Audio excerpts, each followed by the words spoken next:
अल्हम्दुलिल्लाहि वहदह वस्सलातु वस्सलामु अला मन ला नबिय्य बअदह अम्मा बअद फ़अऊज़ु बिल्लाहि मिनश्शैतानिर रजीम बिस्मिल्लाहिर रहमानिर रहीम क़ाल अल्लाहु तबारक व तआला फ़िल क़ुरआनिल मजीद व फ़ुरक़ानिहिल हमीद क़द अफ़लहल मुअमिनून अल्लज़ीना हुम फ़ी स्वलातिहिम ख़ाशिऊन वल्लज़ीना हुम अनिल लग़्वी मुअरिज़ून सदक़ल्लाहुल अज़ीम। मोहतरम नाज़रीन, इससे पहले हमने कामयाब मोमिनों की जो सिफ़ात अल्लाह पाक ने कुरान करीम में बयान फरमाई हैं, उसकी पहली सिफ़त का आपके सामने ज़िक्र किया, और वो ये था कि कामयाब मोमिन वो हैं कि जो अपनी नमाज में खुशू रखते हैं, यानी कि अपनी नमाज़ों को खुशू के साथ अदा करते हैं। इसका तफसीली बयान आप नाज़रीन के सामने हो चुका है। उसके बाद दूसरी जो सिफ़त है, आज उस पर आपके सामने बात करूँगा। उम्मीद है कि ये बयान करना मेरे लिए और आप सब के लिए खैर का सबब बनेगा, और अल्लाह हमें वो सिफ़ात नसीब फरमाएगा कि जिसका अल्लाह ने ज़िक्र किया। बहैसियत मोमिन मुसलमान वो सिफ़ात हमारे अंदर आना बहुत ज़रूरी है ताकि हम कामयाब हो जाएं। मैंने आपसे गुजारिश की थी कि फ़लाह पाने का मतलब ये है कि दुनिया व आखिरत में कामयाब हो जाना। अब वल्लज़ीना हुम अनिल लग़्वी मुअरिज़ून, ये दूसरी सिफ़त है, दूसरी खूबी है कि जो अल्लाह पाक ने मोमिनों की सिफ़ात में बयान की है। और इसका तर्जुमा ये है कि वो लोग कि जो लग़्व यानी बेकार गुफ्तगू से एराज़ करते हैं, दूर रहते हैं, किनाराकशी इख्तियार करते हैं। यानी इस आयत का मतलब एक ये है कि अगर उनके सामने कोई ऐसी गुफ्तगू करे जो लग़्व और बेकार गुफ्तगू हो, तो वो उस गुफ्तगू का जवाब नहीं देते, ना अपने कौल से और ना अपने फ़ेल से। अमली तौर पर भी वो लग़्व यानी फजूलियात से दूर रहते हैं, और कौली एतबार से वो उसका जवाब नहीं देते। अब बात ये है कि बंदा किसी भी मजलिस में बैठा हुआ हो, उस मजलिस में वो मुख्तलिफ़ तरह की गुफ्तगू सुनता है। आम हालात में भी ऐसी गुफ्तगू में जो कि फ़जूल हो, अपना वक्त ज़ाया करना मुनासिब नहीं है। और अगर वो इस अंदाज़ से बात कर रहा हो कि जो आपसे मुखातिब हो और आपको ताना दे रहा हो, आपको गाली दे रहा हो, आपके बारे में बुरे ख़यालात उसकी ज़ुबान से आप सुन रहे हों, तो तुर्की बतुर्की जवाब देना बेहतर नहीं है। और अगर आप तुर्की बतुर्की जवाब देंगे तो इसका मतलब ये है कि आप उन सिफ़ात के हामिल नहीं। अगर आप अपना जवाब नहीं देंगे, आप मुआफ़ कर देंगे, तो यही हज़रत अंबिया अलैहिमुस्सलातु व तस्लीम की सुन्नत है। इस पे कई सारे वाक़यात हैं।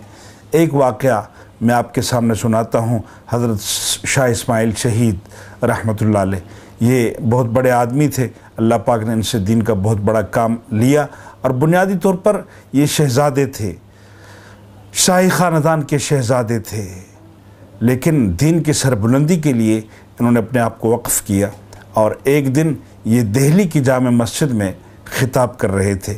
बहुत बड़ा मजमा था, लोग इनको सुनने के लिए आए थे कि उस भरे मजमे में दुनिया बैठी हुई हो, उस भरे मजमे में एक शख्स उठा और उसने शाह इस्माइल शहीद रहमतुल्लाह अलैह को कहा कि शाह इस्माइल साहब, सुना है आप हरामज़ादे हैं।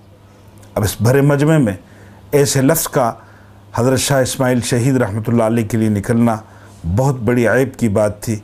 अगर आज का मजमा होता और हम जैसे लोग होते जो बेसब्री कहलाते हैं, यकीन जानिए सूरत हाल बदल जाती।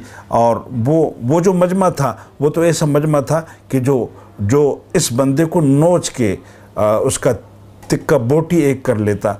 लेकिन हज़रत शाह इस्माइल शहीद रहमतुल्लाह अलैह ने उसके जवाब में कहा कि नहीं साहब, आपको जो इत्तला मिली है वो गलत इत्तला मिली है। मेरी वालिदा के निकाह के गवाह आज भी दिल्ली के अंदर मौजूद हैं।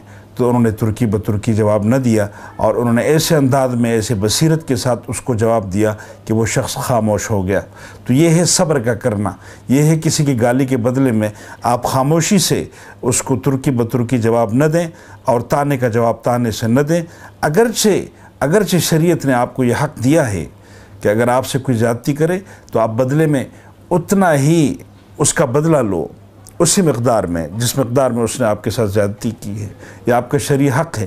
لیکن اس حق کو حضرات انبیاء علیہم الصلاۃ والتسلیم نے استعمال نہیں کیا، اس حق کو حضور علیہم الصلاۃ والتسلیم نے استعمال نہیں فرمایا۔ کئی سارے واقعات ہیں۔ حضور علیہم الصلاۃ والتسلیم کی ایک حدیث ہے، بہت مبارک حدیث ہے، جس میں حضرت صلی اللہ علیہ وسلم فرماتے ہیں کہ جس بندے میں معاف کرنے کی خوبی پیدا ہو جائے اس کا اللہ کے ہاں بہت بڑا مقام ہے، اور فرمایا کہ جو بندہ دنیا کے اندر کسی ایسے کو معاف کرتا ہے کہ جس کے اوپر اسے انتقام لینے کا اس سے انتقام لینے کی قدرت ہو، اور قدرت کے باوجود وہ اس کو معاف کر دے، تو اللہ پاک اس کو اس دن معاف کرے گا جس دن کہ وہ معافی کا محتاج ہوگا، جس دن یعنی قیامت کے دن اللہ پاک اس کو معاف کر دے گا۔ تو اس معاف کرنے کا اتنا بڑا اجر ہے، اتنا بڑا بدلہ ہے۔ تو محترم ناظرین، یہ اولیاء کی صفات بھی ہیں۔ حضرات صحابہ کرام رضوان اللہ تعالی علیہم اجمعین کے اندر بھی یہی ملکہ تھا، یہی خوبی تھی۔ ایک بندے نے کسی ولی کے پاس وہ آ کے بیٹھا اور اس سے کہا کہ حضرت، اولیاء کے بارے میں نے سنا ہے کہ ان کی مختلف شانیں ہیں، ان کے مختلف رنگ ہیں، تو آپ ذرا بتائیں گے کہ ان کی شانیں کیا ہیں، ان کے رنگ کیا ہیں؟ میں اس حقیقت تک پہنچنا چاہتا ہوں۔ تو اس بزرگ نے کہا کہ چھوڑو، اپنا کام کرو، اپنے کام سے کام رکھو، کیا اولیاء کی شانوں کے بارے میں پوچھنا چاہتے ہو؟ کیا اس کی کوئی ضرورت نہیں ہے، مصروف رہو اپنے اعمال میں۔ اس نے کہا کہ نہیں جی، یہ ضروری ہے کہ میں ان اولیاء کی شانوں کے بارے میں معلوم کر سکوں، ان کے رنگوں کے بارے میں پتہ چل سکے کہ اولیاء کے کیا رنگ ہوتے ہیں، ان کی کیا شانیں ہوتی ہیں۔ تو اس بزرگ نے اس بندے کو کہا کہ اچھا، اگر تم ایسا ہی چاہتے ہو تو پھر جاؤ، اور دہلی کے اندر ایک مسجد ہے، اس مسجد میں 3 لوگ بیٹھے ہوئے ہوں گے، اور وہ اپنے ذکر میں مشغول ہوں گے، عبادات کے اندر مشغول ہوں گے۔ آپ جا کے ان تینوں میں سے تینوں کو مکہ مار دینا، پہلے، دوسرے اور پھر تیسرے کو۔ چنانچہ اس شخص نے ایسا ہی کیا۔ وہ جب دہلی کی اس مسجد میں پہنچا تو دیکھا کہ اس کی فرنٹ لائن کے اوپر، یعنی کہ پہلی صف سے آگے 3 لوگ بیٹھے ہوئے اپنی عبادت میں مشغول تھے۔ اس نے پہلے کو مکہ مارا۔ جب پہلے کو مکہ مارا تو اس نے اس کو کوئی جواب نہ دیا، وہ مسلسل اپنے عمل کے اندر مشغول اور مصروف رہا۔ اس نے دوسرے کو مکہ مارا۔ جب دوسرے کو مکہ مارا تو اس نے پلٹ کے اسے مکہ مار دیا، یعنی کہ بدلے میں مکہ مارا اور پھر اپنے ذکر میں مشغول رہنا شروع ہو گیا۔ اور تیسرا جو بیٹھا ہوا تھا اس کو جب مکہ مارا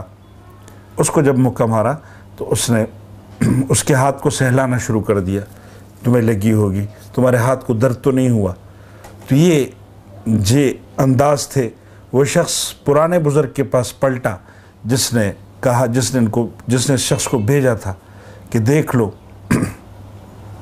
لو ایسا ہوا آپ نے جیسے بتایا تھا، میں نے آپ کے بتائے ہوئے کے مطابق جا کے ان تینوں کو مکہ مارا، اور مکہ مار کر پہلا خاموش رہا، دوسرے نے مجھے بدلے میں مکہ مارا، اور تیسرا جو تھا اس نے میرا ہاتھ سہلانا شروع کر دیا۔ اس نے کہا دیکھ لیا اولیاء کی شانوں کے بارے میں، یہی اولیاء کی شانیں ہوتی ہیں، یہی اولیاء کے رنگ ہوتے ہیں جو کہ مختلف ہوا کرتے ہیں۔ اب اگر اس کی تفصیل میں جاؤ گے تو وہ تفصیل یوں ہے کہ جو پہلا اللہ کا بندہ تھا اس نے اپنے ذکر کی ٹھانی تھی، آپ کا مکہ اس کے اوپر پڑا تو اس نے اس کی پرواہ نہیں کی۔ اس نے کہا کہ میرا کیا چلا گیا، اس مکے سے میری حالت تو نہیں بدلی، میری طبیعت کے اندر کوئی خرابی تو نہیں آئی، میں کیوں اللہ کے ذکر سے دور رہوں؟ وہ مسلسل اپنے ذکر میں مشغول رہا، اور اس نے یہ سوچا کہ اس سے بدلہ لوں یا اسے کچھ کہوں تو میرا جو وقت ہے وہ ضائع ہوگا۔ اس کی مثال یوں دی گئی ہے کہ ایک بندہ جیسے وقت کا بادشاہ یہ کہے کہ تمہیں انعام ملے گا، اور ایسے وقت میں تم نے اس وقت میں پہنچنا ہے، اسے ایک فکس ٹائم دے دیا جاتا ہے، تو وہ بھاگتے ہوئے बादशाह के दरबार और महल की तरफ जाता है, रास्ते में अगर उसे कोई रोकने की कोशिश करता है तो वो नहीं रुकता। क्यों? इसलिए कि उसे इनाम के लिए वक्त पे पहुंचना है, तो वो अपना वक्त ज़ाया नहीं करेगा। पहले बुज़ुर्ग की यही मिसाल थी कि उसने अपना वक्त ज़ाया नहीं किया और उससे बदला नहीं लिया। लेकिन दूसरा जो बुज़ुर्ग था उसने सोचा कि मुझे तो बदले का हक़ है, उसने वो अपना शरई जो हक़ था वो लिया। और ये भी रहमत और शफ़क़त का मामला था कि अगर वो अपना बदला न लेता, उसे न मारता, तो शायद उसे ज़्यादा नुकसान हो जाता। क्योंकि मशहूर है ना कि शेरनी को छेड़ो तो वो आपको कुछ नहीं कहेगी, लेकिन जब आप शेरनी के बच्चे को छेड़ोगे तो वो आप पर हमला आवर हो जाएगी, हमला कर देगी। तो ये औलिया जो होते हैं ये अल्लाह के दोस्त होते हैं। इनको छेड़ने से वो ख़ुद तो कुछ नहीं कहते, लेकिन शायद उनके ऊपर इस कदर जुल्म के नतीजे में शायद अल्लाह की तरफ से कोई अज़ाब नाजिल हो जाए। तो दूसरे बुज़ुर्ग ने इस बंदे के साथ भी रहमत और शफ़क़त का मामला किया, उसे बदला लिया कि वो अपने अंदर जो तंगी उसने महसूस की उस मौके की वजह से, वो अपने ऊपर बोझ न बनाया, बल्कि इसे ख़ुद ही बदला ले लिया कि अल्लाह पाक के गज़ब से, अल्लाह पाक के गुस्से से ये दूर हो जाए और ये कहीं पकड़ा न जाए। तीसरा जो बुज़ुर्ग था उसके अंदर शफ़क़त का, नरमी का मादा बहुत ज़्यादा था, ये खसलत और ख़ूबी उसके अंदर मौजूद थी। तो उस बुज़ुर्ग ने उसके हाथ को सहलाना शुरू कर दिया। तो मेरे अज़ीज़ दोस्तों, मोहतरम नाज़रीन, ये बात आपको बताने का मकसद ये है कि जो सिफ़त और ख़ूबी है मुआफ़ कर देने वाली, ये बहुत बड़ी ख़ूबी है। ये हज़रात अंबिया अलैहिमुस्सलातु वत्तस्लीम की सिफ़ात हैं, मुआफ़ कर देने वाली सिफ़त। आपको मालूम है कि हुज़ूर अलैहिस्सलातु वत्तस्लीम पर मक्का के अंदर कितने मज़ालिम हुए, ओजड़ियाँ फेंक की गईं हुज़ूर अलैहिस्सलातु वत्तस्लीम के ऊपर सिजदे की हालत में। हुज़ूर अलैहिस्सलातु वत्तस्लीम के जिस्म को लहू लहान किया गया, पत्थरों पे लटाया गया सहाबा किराम को। और इस कदर अज़ियत के वो 13 साल हुज़ूर अलैहिस्सलातु वत्तस्लीम ने गुजारे, जिसकी मिसाल, जिस जुल्म की मिसाल दुनिया इंसानियत में कहीं नहीं मिलती। हुज़ूर अलैहिस्सलातु वत्तस्लीम ने मजबूरन मक्के से हिजरत की मदीना की तरफ, और जब रुखसत हो रहे थे तो पलट के मक्का की तरफ देखते और फरमाते कि ए मक्का, अगर तेरे बासी मुझे यहाँ से निकलने पे मजबूर न करते तो मैं कभी तुझे छोड़ के न जाता। और ये तकलीफ़ और करब की कैफियत में हुज़ूर अलैहिस्सलातु वत्तस्लीम मक्का से मदीने की तरफ चले गए। और एक वो वक्त था कि जब हुज़ूर अलैहिस्सलातु वत्तस्लीम सहाबा किराम के साथ वापस मक्का की तरफ आ रहे थे। हज़रत अनस रज़ियल्लाहु तआला अन्हु एक सहाबी हैं, वो फरमाते हैं कि हुज़ूर अलैहिस्सलातु वत्तस्लीम जब वापस सहाबा किराम के साथ तशरीफ़ ला रहे थे और मक्का फ़तह हो रहा था, तो उस वक्त में हुज़ूर अलैहिस्सलातु वत्तस्लीम की गर्दन तनी हुई नहीं थी, ऐसे ऊपर को उठी हुई नहीं थी, बल्कि हुज़ूर अलैहिस्सलातु वत्तस्लीम जब सवारी के ऊपर बैठे हुए थे तो हज़रत सल्लल्लाहु अलैहि वसल्लम की गर्दन नीचे को झुकी हुई थी, यूँ हज़रत झुके हुए थे और ये आयत पढ़ रहे थे, इन्ना फ़तहना लका फ़तहम मुबीना, कि तूने हमें खुली और वाज़े फ़तह नसीब फरमाई। जब हुज़ूर अलैहिस्सलातु वत्तस्लीम मक्का में पहुँचे तो उस दिन हम ऐलान कर दिया, ला तस्रीबा अलैकुमुल यौम व अंतुमुत तलक़ा, कि आज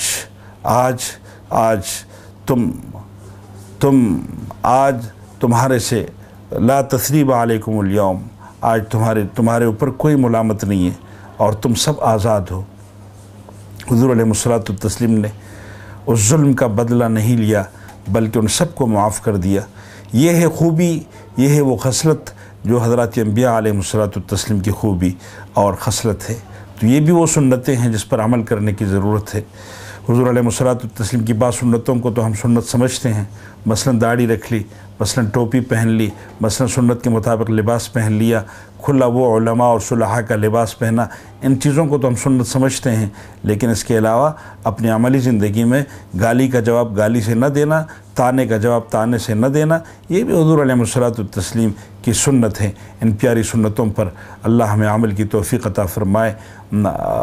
यही یہ سنتیں جس کا اہتمام ہم کرتے ہیں، مثلا ہماری داڑھی، ہمارا لباس، اور یہ اعمال، یہ بھی اللہ پاک کی طرف سے نعمت ہیں کہ اللہ پاک نے ہمارے اوپر فضل کیا ہے، رحم کیا ہے کہ اس نے ہمیں یہ داڑھی کی بھی توفیق دی، اور لباس کی بھی توفیق دی، نمازوں کی بھی توفیق دی، اور دوسرے جو سنن ہیں اس پہ عمل کی بھی توفیق دی۔ لیکن اس کے ساتھ ساتھ ہم اس دور جاہلیت کی طرف نہ جائیں کہ جس دور میں ایک واقعہ جنگ بسوس، ایک مشہور جنگ تھی زمانہ جاہلیت کی، کہ جس میں وہ جو قریش تھے زمانہ جاہلیت میں، وہ ایک مرغی کی وجہ سے ایک دوسرے سے لڑ پڑے، اور وہ مرغی نے یہ کیا تھا کہ وہ ایک باغ میں گئی تھی، شاید اس نے کوئی پھول اور پودے خراب کیے تھے، تو اس وجہ سے وہ لڑتے رہے قبیلے۔ پہلے لاٹھیاں چلیں، پھر اس کے بعد تلواریں اٹھی، اور یہ فتنہ جو تھا یہ پورے 40 سال تک ان کے درمیان میں رہا۔ تو اچھا نہ ہوتا کہ ایک مرغی کی وجہ سے معاف کر دیا جاتا، لڑائی نہ چھڑتی، اتنا لمبا عرصہ ذلیل نہ ہوتے، لیکن جاہل جو تھے حضور علیہ السلام کے آنے سے حالات بدل گئے۔ اللہ ہم ان بدلے ہوئے حالات پہ عمل کی توفیق عطا فرمائے۔ میں ان الفاظ پہ اکتفا کرتا ہوں۔ وآخر دعوانا ان الحمدللہ رب العالمین۔